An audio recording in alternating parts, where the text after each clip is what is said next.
noticed AFL-CIO President Shuler pointed out that small worker groups can significantly affect wages if they organize key people in an industry?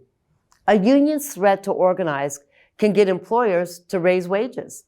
The union wage spills over to the non-union employees. The bottom line, an industry does not have to be 100% union for the union to have an effect.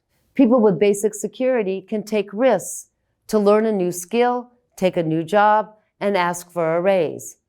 Low unemployment is a source of courage for a worker. Like every employer wants several qualified candidates for each job opening, every worker wants several good job offers for every job. Security, in the form of government health insurance, decent unemployment benefits, and a pension entitlement, also results in courage. Security gives workers more determination in bargaining for higher wages and better working conditions. Comparing the built-in security American workers have to workers in other rich nations emphasizes the importance of security in achieving bargaining power. One of the most incredible studies showed that equally educated American workers work many more hours per day, per week, per year than their counterparts in Germany. Now why? American workers need to reassure the boss that they are loyal. If an American loses their job, they lose their health insurance, the promise of a big pay increase.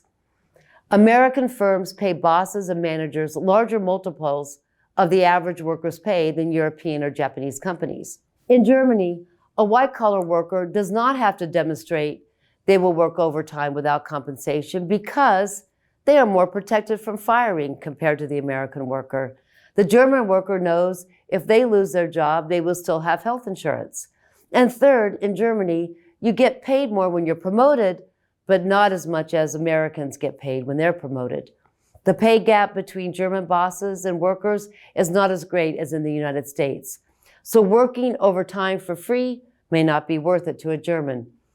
These findings are based on Professor Alesina's and colleagues' research and is discussed in the short reading that I have assigned. Let's return to the term reservation wage, because it is the most important concept in assessing labor power.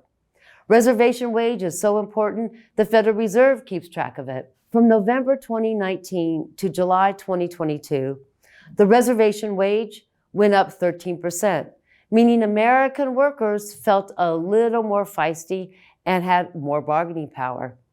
Now, I often show tables. This table on reservation wage shows their recent increase.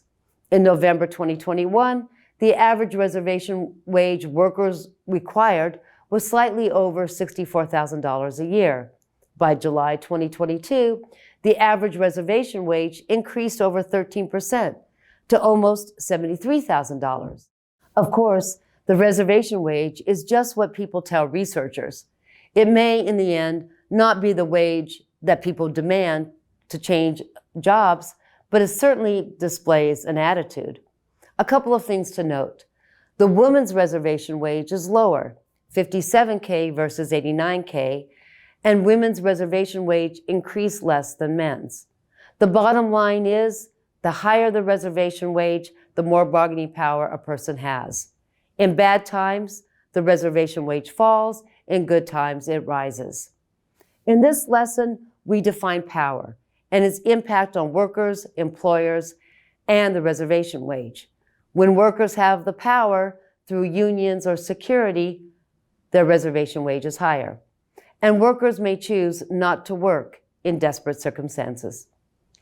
Employers have power when workers depend on employers for insurance, for pay increases to pay off debt, or a job because the workers have fewer alternatives. The next lesson will discuss the relationship between labor and product or service demand and bargaining power.